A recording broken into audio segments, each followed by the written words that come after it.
Alright guys, your party has successfully made it to the Tavern of Questlines.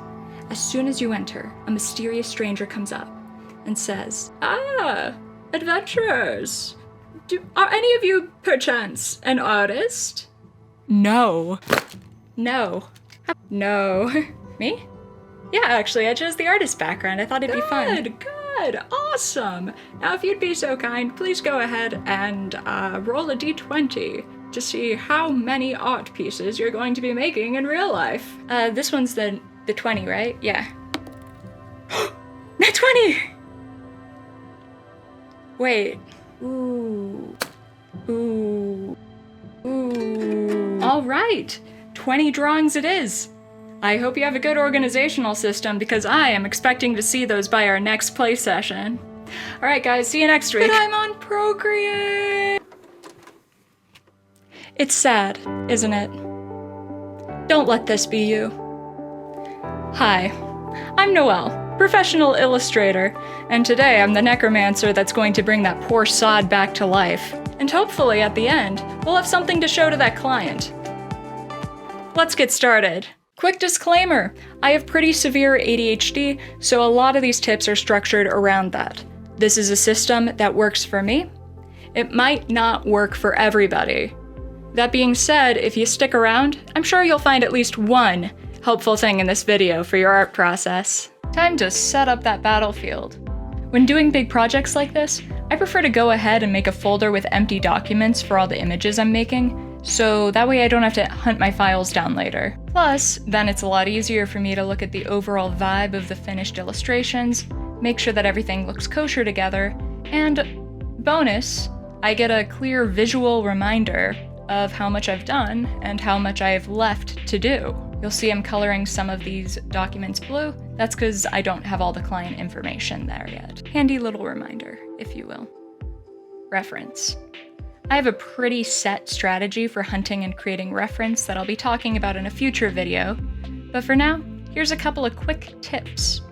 Shopping sites often have multiple angles and high-quality photos.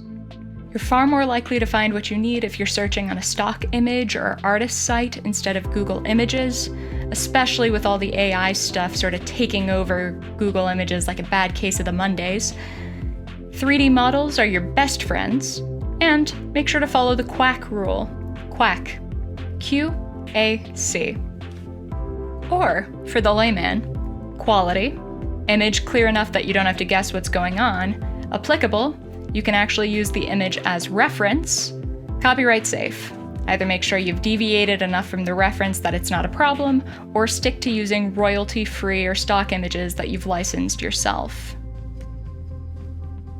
You'll see me pull reference from a lot of different sources, including YouTube videos, because Procreate on the iPad has a fantastic little feature where you can split screen, screenshot, and then drag the screenshot directly into Procreate. Once I'm done, I'll actually screenshot the reference and then turn the layer off, and then I can import that screenshot into Procreate's reference feature. This might seem like a bunch of extra steps, but the ability to rotate and zoom are invaluable. Now I have a series of documents with prompts and reference all pre-sized and organized together. I can just jump from file to file and immediately know what I need to do. No fiddling with canvas numbers, no going on my computer to look up what I'm actually drawing. Everything's in one place. If I have it like this, I'm far less likely to look something up in the middle of my primo art focus time and get distracted mid-task. Like that. Onto the first line of attack, sketching. I use this time to kind of figure out what I'm drawing, so I'll often do a bunch of loose sketches first, making sure to save each layer so I can see what looks best. Usually it's just line work, but if I'm having trouble with placement or color, I'll sometimes do some little value thumbnails to test things out. Full disclosure, I used to totally hate line art, but it's mostly because my sketches weren't very clear. It's pretty impossible to focus on line quality if you don't know where the line is going. The client wants kind of a comic book vibe to these illustrations, so I'm using this bold lines brush that has a bit of a crunchy little texture to it. The outside line work is thicker and darker, the inside is thinner and lighter, and also a bit more likely to be colored. I picked this up primarily from Art Nouveau, but you know, it works great for comics. 10 out of 10. I talked a little bit about my mostly fail-proof method in Procreate for coloring inside the lines without any of this horrid pixel stuff in this video, but here it is again. All right, select outside the line work, feather to 1 or 2%, new layer, fill. Select the unfilled area and change the tolerance until the selection bar is about halfway over the line work. Aside from a few sharp corners here and there, I find that this works pretty much 100%. And it saves me a lot of time.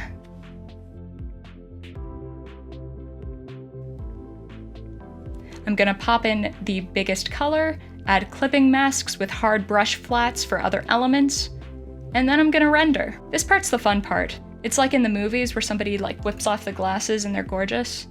Rendering's like that.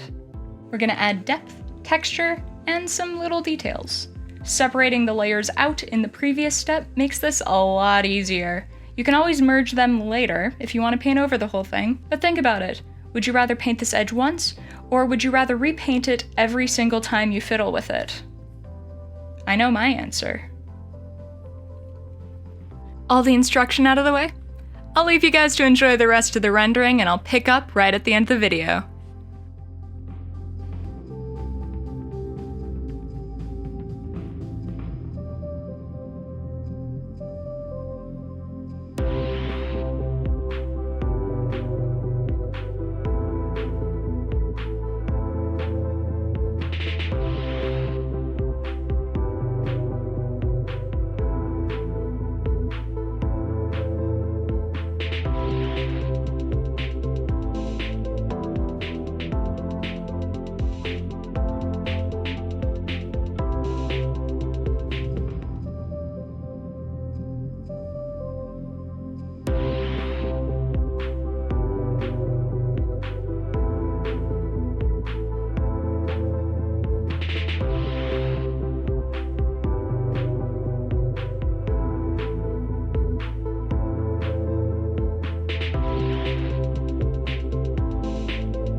We quickly review each item and then swiftly export it. We're using Google Drive because it's easiest, but sending stones or a good message spell will always work in a pinch.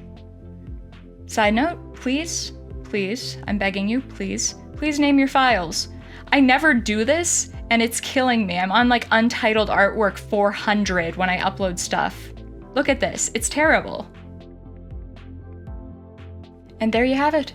With these steps, you too can tackle these huge projects in Procreate with confidence, speed, and a little bit of efficiency. I hope you found this video helpful. If you did, hey, consider subscribing. I'm just a little guy, tiny little channel, so every little bit helps a ton. And you know, if you enjoyed this video or this type of content, or if you hated this video and this type of content, let me know down below what content you'd rather see. Do you like the D&D stuff? Are you more of a Pathfinder person? Do you play indie TTRPGs? Do you even know what a TTRPG is? Let me know. I think I know what some of you will say. At least one of you plays D&D, right? Right? Anyway, all that done, let's resurrect that dingus over there and let them get back to their project. And don't forget to like, by the way. Please like. That's always helpful. That YouTube algorithm, man. I cannot figure it out. Peace. Who designs cloaks like this? How do people do this and look seductive? I do it and I look like something's wrong with my face. Now behold, 10 that's wrong in terms of like style and color. Maybe not color. Every little bit helps a ton, and it really helps.